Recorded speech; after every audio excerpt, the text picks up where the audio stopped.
회사 복도를 걸으며 나는 또다시 한숨을 쉬었다. 오늘도 어김없이 7시 30분에 사무실에 도착했다. 텅 빈 사무실에서 혼자 컴퓨터를 켜고 어제 못 끝낸 보고서를 정리했다. 정호야, 이 보고서 좀 봐줄래? 박철우가 내 자리로 다가왔다. 나보다 한 살 많은 철우는 작년에 상무로 승진했다. 대학 동기였던 우리는 같은 회사에 입사했지만 지금은 그가 내 상사가 되어 있었다. 역시 정호가 제일 꼼꼼해. 내가 검토해주면 안심이야. 철우의 말에 씁쓸한 웃음이 나왔다. 꼼꼼하다는 건 좋은 뜻일까? 나쁜 뜻일까? 나는 늘 뒷정리를 하는 사람이었다. 아이디어는 다른 사람이 내고 실무는 내가 처리하고 성과는 다른 사람이 가져간다. 오후 6시가 넘어서야 집에 도착했다. 현관문을 열자 고소한 된장찌개 냄새가 코끝을 스쳤다. 최미경이 앞치마를 두르고 주방에서 설거지를 하고 있었다. 20년 전 대학교 축제에서 만난 그녀는 여전히 아름다웠다. 하지만 언제부터인가 우리 사이에는 보이지 않는 벽이 생겼다. 일찍 왔네요. 미경의 목소리에는 감정이 없었다. 나는 넥타이를 풀며 소파에 주저앉았다. 오늘 철우가 또 일을 떠넘겨서 늦었어. 아, 그래요? 저녁 먹을까요? 우리는 마주 앉아 조용히 식사를 했다. 숟가락 부딪히는 소리만이 식탁 위를 맴돌았다. 미경의 얼굴을 보니 언제부터인가 화장을 진하게 하기 시작했다는 생각이 들었다. 나도 누군가에게 여전히 여자로 보일까? 미경이 갑자기 중얼거렸다. 나는 숟가락을 든 손을 멈췄다. 뭐라고? 아니에요. 혼잣말이에요. 미경은 고개를 돌렸다. 그 순간 나는 뭔가를 놓치고 있다는 불안감을 느꼈다. 하지만 피곤함이 먼저였다. 정호야, 축하해줘서 고마워. 철우가 소주잔을 높이 들었다. 상무 승진 축하 모임이었다. 회사 근처 고급 한정식집에서 열린 이 자리에는 철우의 측근들과 나 그리고 뜻밖의 미경까지 참석했다. 부인도 함께 해야지. 정호 혼자 오면 심심하잖아. 철우가 미경을 초대했을 때 나는 의아했다. 하지만 거절할 이유도 없었다. 미경이 누나 오랜만이에요.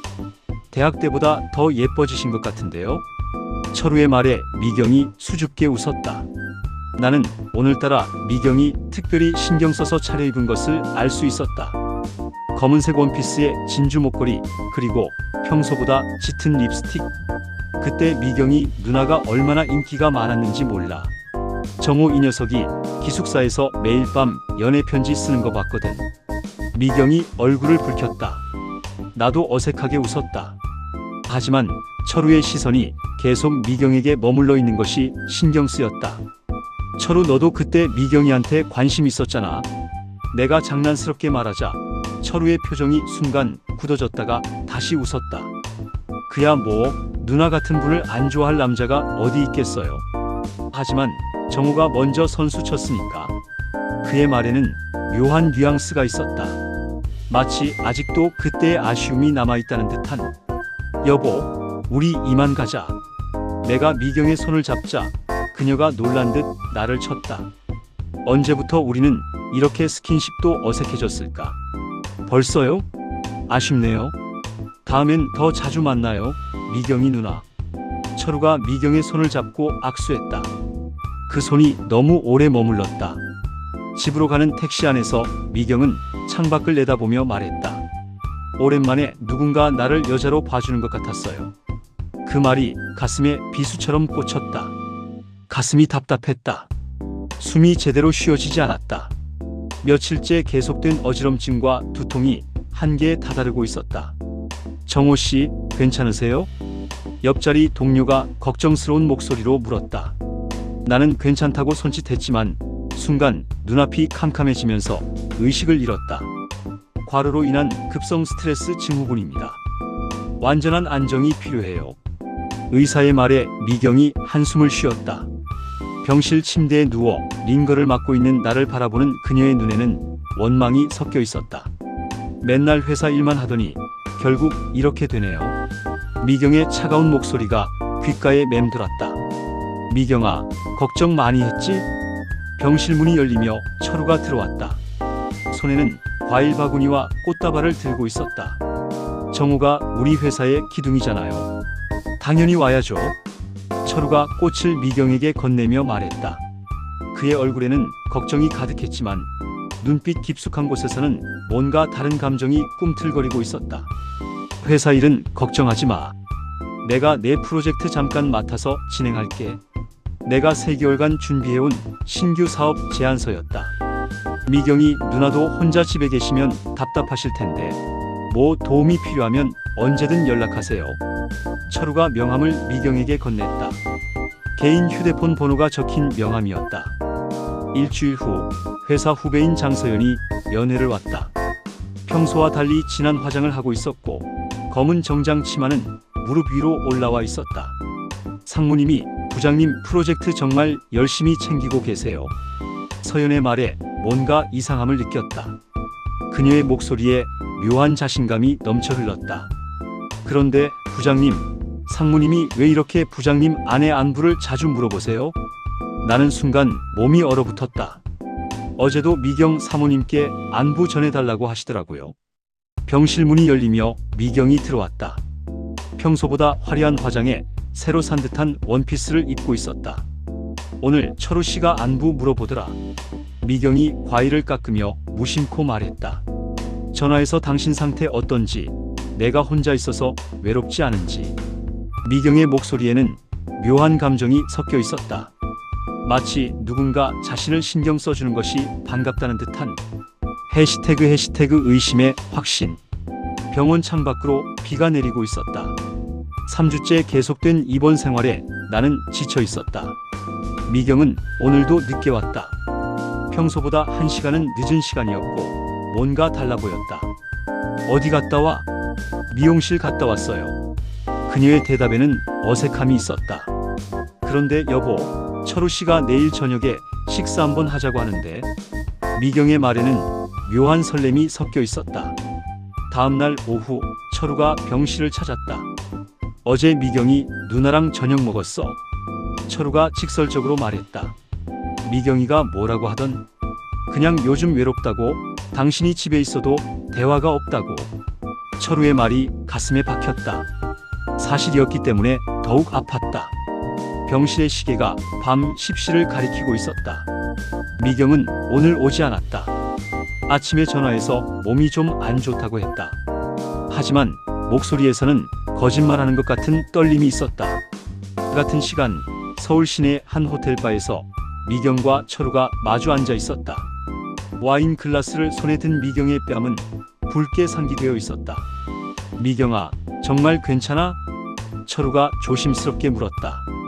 20년 동안 착한 아내로만 살았어요. 남편 뒷바라지하고 집안일하고 그게 내 전부였어요.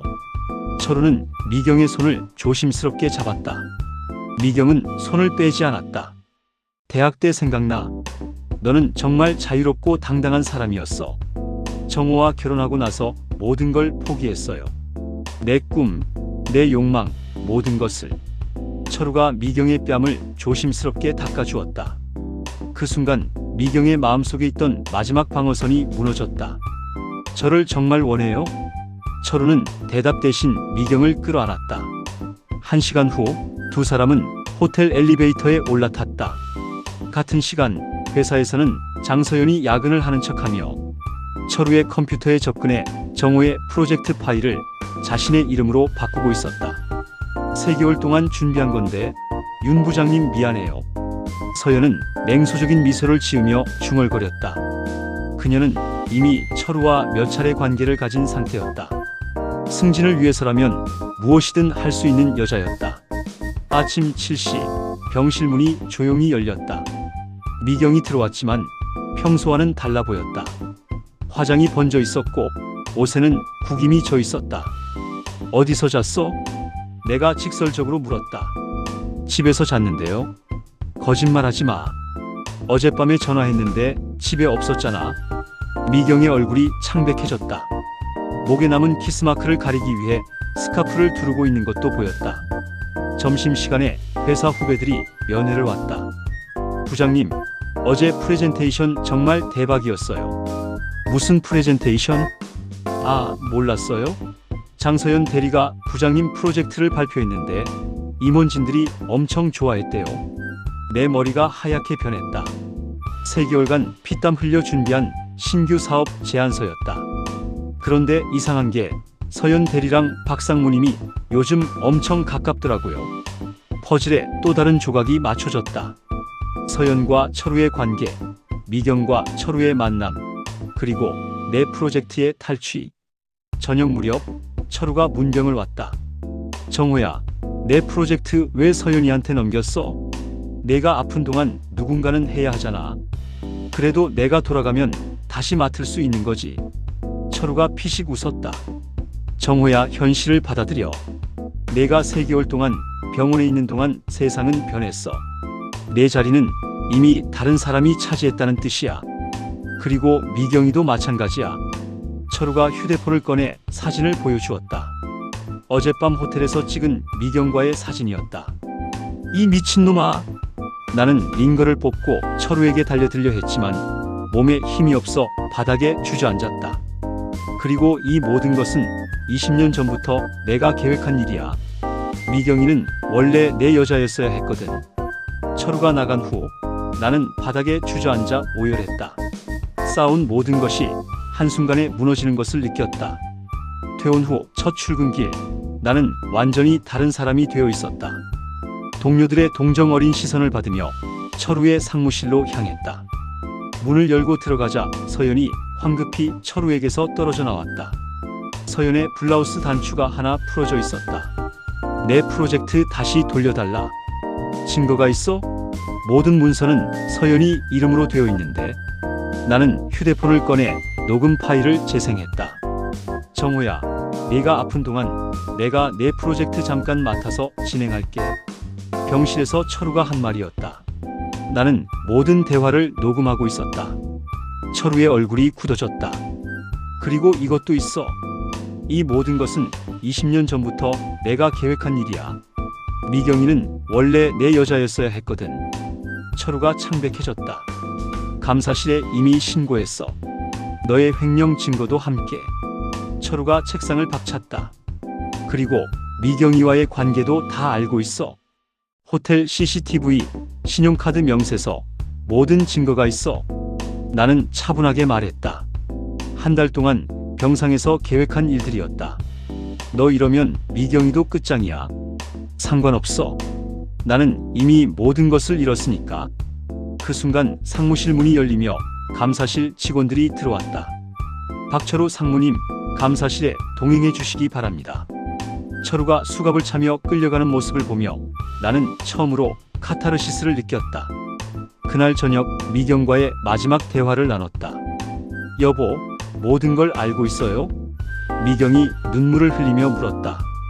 미안하다고 달라지는 건 없어, 미경아. 나는 차분하게 이혼 서류를 내밀었다. 20년 고마웠어. 하지만 이제 끝이야. 6개월 후 나는 새로운 사무실에 앉아 있었다. 독립해서 만든 작은 회사였지만 내 것이었다. 병상에서 다짐했던 새로운 시작이었다. 철우는 횡령과 배임으로 실형을 선고받았다.